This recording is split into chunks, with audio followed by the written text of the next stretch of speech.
Woo! What's going on, guys? Orange Form coming at you guys today with another video.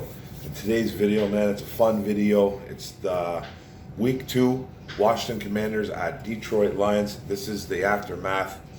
The Lions win a game 36-27 to go to 1-1 in the NFC North Division. Big game for the Detroit Lions, man. It was a really big game, start to finish. They were on top. Never had to come back and make any comebacks or anything like that. A little bit of a scare happened, and, in that second half, the third quarter. You could literally feel the comeback of the Washington Commanders lingering. You could smell it, you could feel it. I was very nervous. I was very nervous about this game in general. But let's go to the stats, and we'll talk about the game as we go on. With the Washington Commanders, quarterback Carson Wentz, he was 30 for 46 at 65% completion percentage, 337 yards, 3 touchdowns. Did have a pick though, sacked a bunch of times, 5 times to be exact.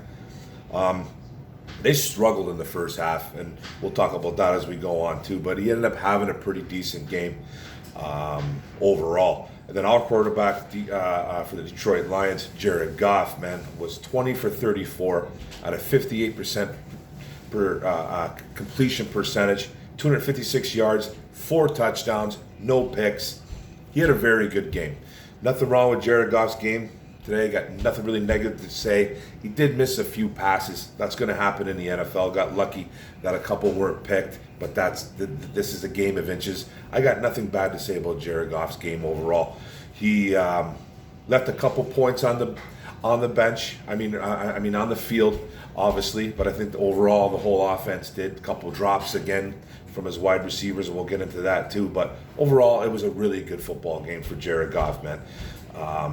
You can't go wrong when you throw for 4 touchdowns and no picks. It was a solid game for Jared Goff all around. Now with the rushing, the Commanders, this was a guy that I was worried about, Antonio Gibson. He was 14 for 28 yards at a touchdown, only had 2 yards per carry.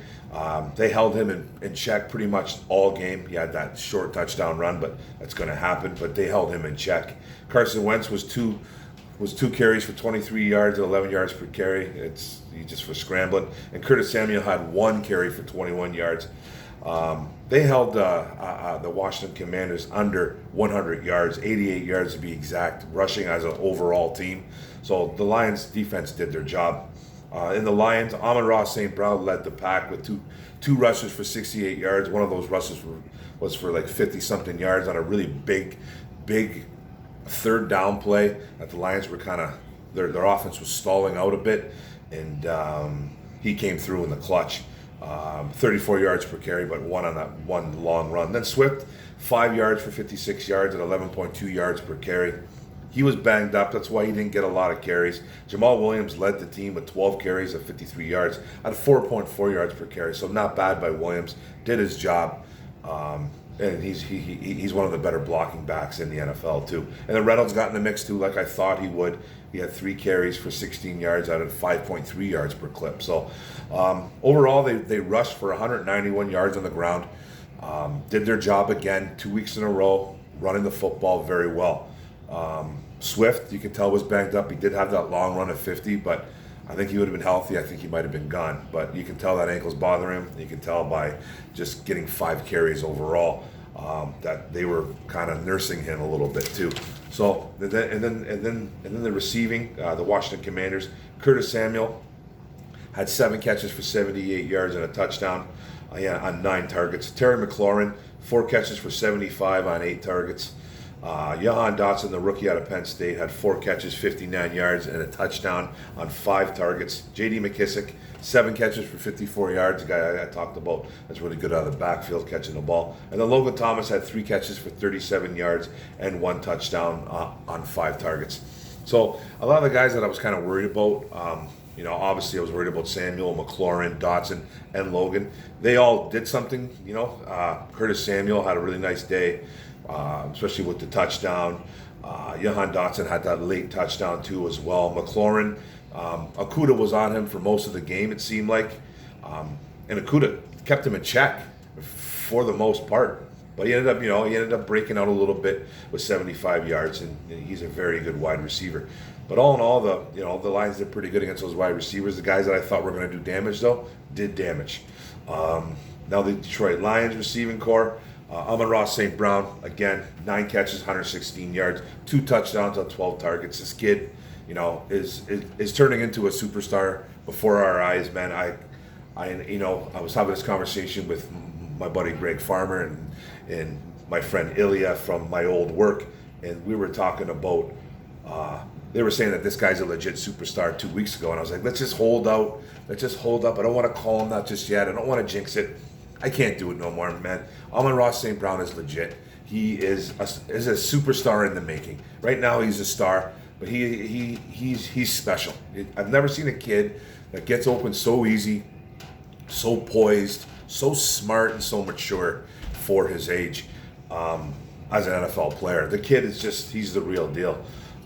Then Josh Reynolds had a nice game. I thought either it was going to be DJ Chark or Josh Reynolds. Reynolds had a nice game, 3 catches, 38 yards, and a nice touchdown on 3 targets too. I think he needs to get more involved. DeAndre Swift had two catches for 31 yards as well, and a touchdown on a really bad throw. I'm going to criticize Goff here on a really bad throw by Jared Goff. I think it was on a 3rd down too, I believe too. Threw the ball. Swift was wide open. Literally, Swift had to catch the ball almost sitting down on his butt. Caught it. Nobody was around him. He got up, scampered for a touchdown on only how Swift can do. He did have 5 targets, though, but he had that big touchdown. Hawk had 3 catches, couple drops for Hawk, though. I counted 2. A lot of people are saying 3. I don't remember the 3rd one. I do remember the first 2. And then Brock Wright, he had 1 catch. The only reason why I'm talking about that because it was a huge catch on 3rd and long that extended their series, extended the drive. I think they ended up scoring a touchdown to Amon-Ra St. Brown on that series. But it was a huge catch for it was 3rd and long, and it was about a 15, 20 yard catch, I believe. It was a great throw and catch. It was a great throw actually by Jared Goff. So it was late in the game as well too. So he came up in the clutch. And then the defense for the Commanders, a lot of the guys I thought that were going to kill it didn't really kill it. I thought Jonathan Allen came into this game banged up. He was downgraded from, they don't really have the probable tag anymore, but he was downgraded to questionable. So I think he maybe had a little bit of a setback because he did nothing. They literally shut him down. And I was shocked about it. But safety, Derek Forrest, who I said keep an eye on, did end up having 10 tackles. Linebacker Cole Holcomb, another guy I liked, ended up having 10 tackles as well. Linebacker Jamin Davis had 4 tackles and a sack. Defensive tackle Darren Payne, 4 tackles and a sack as well. And then one of their defensive ends, James Smith-Williams, had a tackle and a sack as well. So they got to Jared Goff, 3 sacks, couple pressures. But all in all, Goff stood in there and played pretty good. But the one thing I was really shocked about was Jonathan Allen. I don't know how many snaps he took. But overall, he didn't do nothing. He didn't do a thing. So they pretty much, stabilized him, took him out of plays, which was really good. I was worried about that O-line. And for the Lions, cornerback Mike Hughes had 8 tackles. Cornerback Will Harris had 8 tackles and a pick on a big deflection that he made a really nice diving interception on. Malcolm Rodriguez, again, made some nice plays in the backfield, getting to the line of scrimmage, stuffing runs, had 8 tackles, a couple tackles for loss, couples right at the line of scrimmage. He's the real deal. And Brian Baldinger from the NFL Network has nicknamed Malcolm Rodriguez and Aiden Hutchinson Starsky and Hutch. So that's pretty cool too.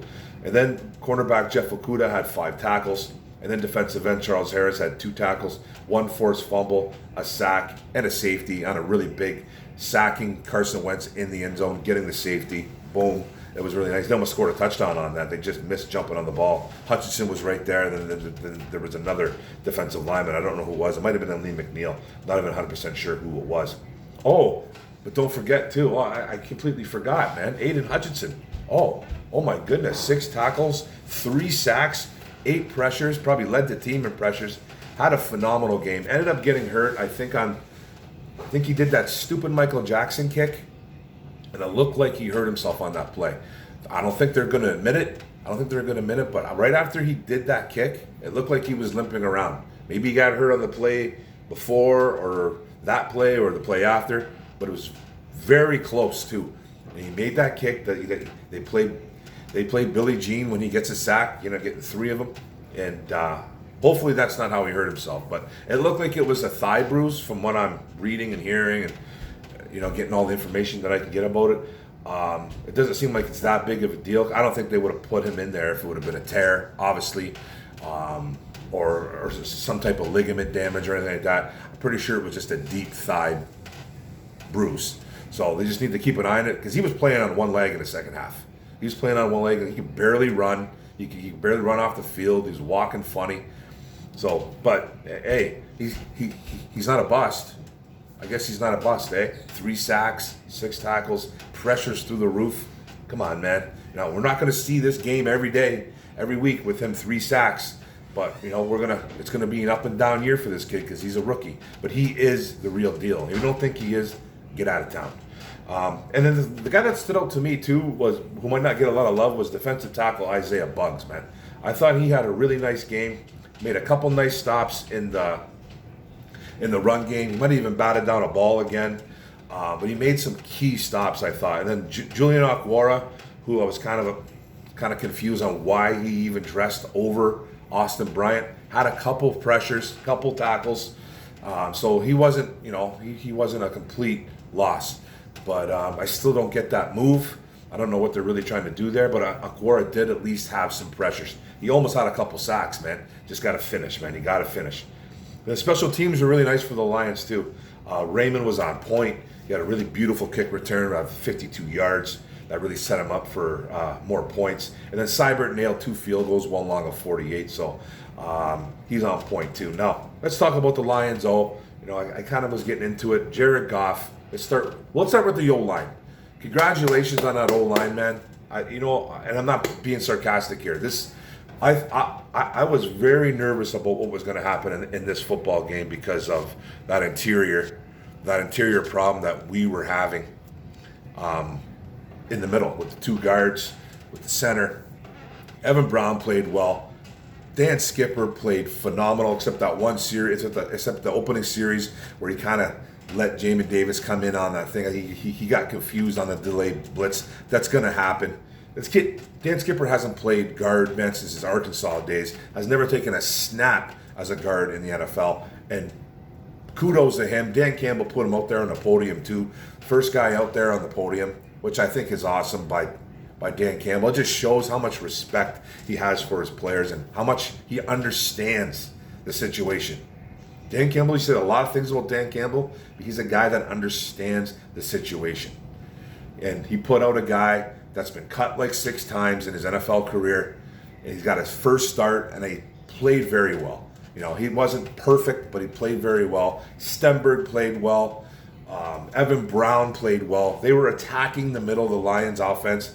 They weren't shying away from anything. Jared Goff was pretty crisp.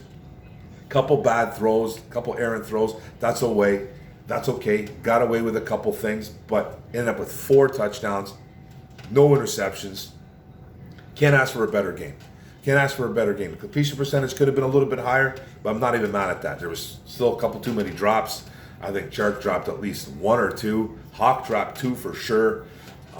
There were some drops in the game, and they have to help out their quarterback there in that situation because we left some points on the field. We really did.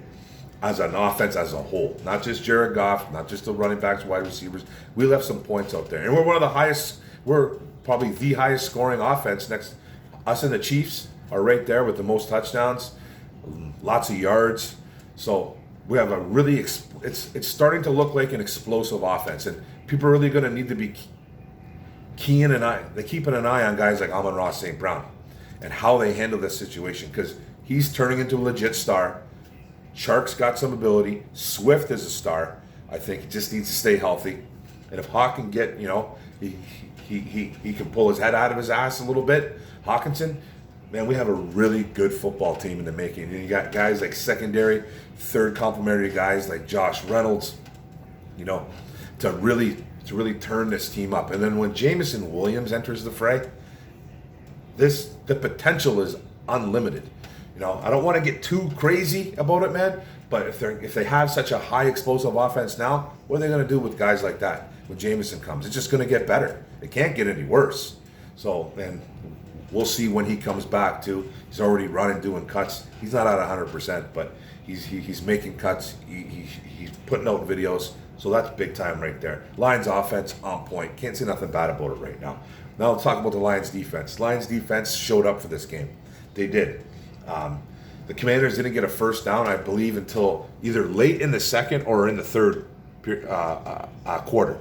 So they kept Carson Wentz in check. They kept the running game in check. It was 22-0 at one point going into the third. And then they started playing that soft zone.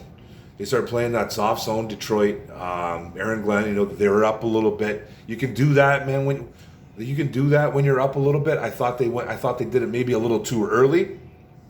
Playing that soft zone, they weren't attacking as much.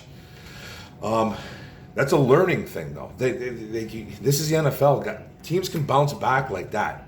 They can just bounce back in a hurry, and the Commanders did. At one point, we were only up by eight points, and we needed a big touchdown to come, to kind of lessen the anxiety or extend the lead a bit, and then we went up by 15. But the defense pulled through. They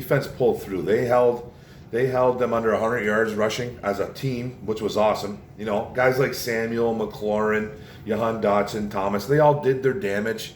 And I thought those guys would. But I thought Okudah played exceptionally well on McLaurin.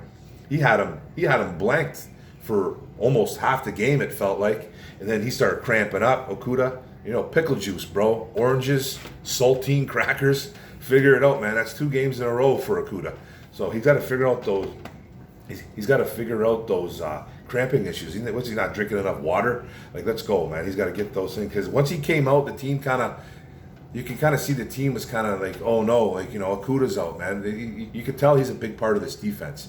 And then with Hutchinson kind of banged up too, you can tell that they weren't getting as much pressure, obviously, and that's a mixture of Glenn kind of calling guys off with a big lead, but I thought they needed to pressure a little bit more. I thought the linebackers played well. Angelo, and I thought, played okay. Missed a couple tackles though. Rodriguez had 8 tackles. He missed 1 or 2 tackles. He missed that 1 tackle on Wentz that made him look pretty bad. But Rodriguez is a stud, man. Finding a 6th-round pick like that is incredible. So, we were up in this game all the way through, 22-0 by half. We ended up scoring 36 in the end. Washington started coming back a little bit. I got a little bit nervous especially when we're only up by 8 points at one point, and I was like, man, we need to score here. We ended up doing that, and overall, you just don't see that from Lions teams of old. We don't see that. We I felt the implosion, but they proved me wrong, and they held on to the lead, and they won the football game. So overall, I thought it was a great game by the offense, really good game by the defense. Got to buckle down on some things on both areas, but that's just football. That's why they practice. But I don't think there was a really bad game. Chark needs to get more involved, though. He did have 4 targets, but he had 0 catches. He had that 1 drop in the end zone. I thought that was really bad. That was on the flea flicker play. I think it was Kendall Fuller for the Washington Commanders. Got his arm up, so his arm might have been in the way of the football, but he's got to come down with that catch. It was a beautifully thrown ball by Goff. And then the one time he had that, Goff made a really bad throw to him on another play in the end zone.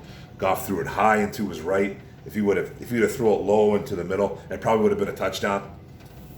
And then Goff missed Amon-Ra St. Brown, I think, on the play before that too, when Amon-Ra St. Brown was wide open in the end zone too.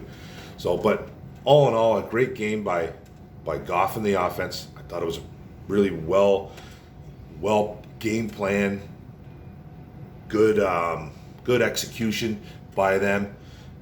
All around good football game by the offense. And defense, I thought, balled out, man. They balled out. They got a couple turnovers, got a bunch of sacks. So you really like that too as well, So I thought they played a great game. Lions win 36-27, 1-1 right now overall record. Now on to Minnesota next week. They play the Minnesota Vikings. The Minnesota Vikings play tonight versus the Philadelphia Eagles. Both teams are 1-0. Minnie's looking to go 2-0 and leading the NFC North. So go Philly, I guess. Go Philly. Let's see you beat. It should be a really good game, really entertaining game to watch. But that's it, guys. Lions win 36-27, 1-1 in the division. Love it. 1-1 in overall record, actually. So great game by the Detroit Lions. Let's go. One pride, baby. Go Lions. Boom.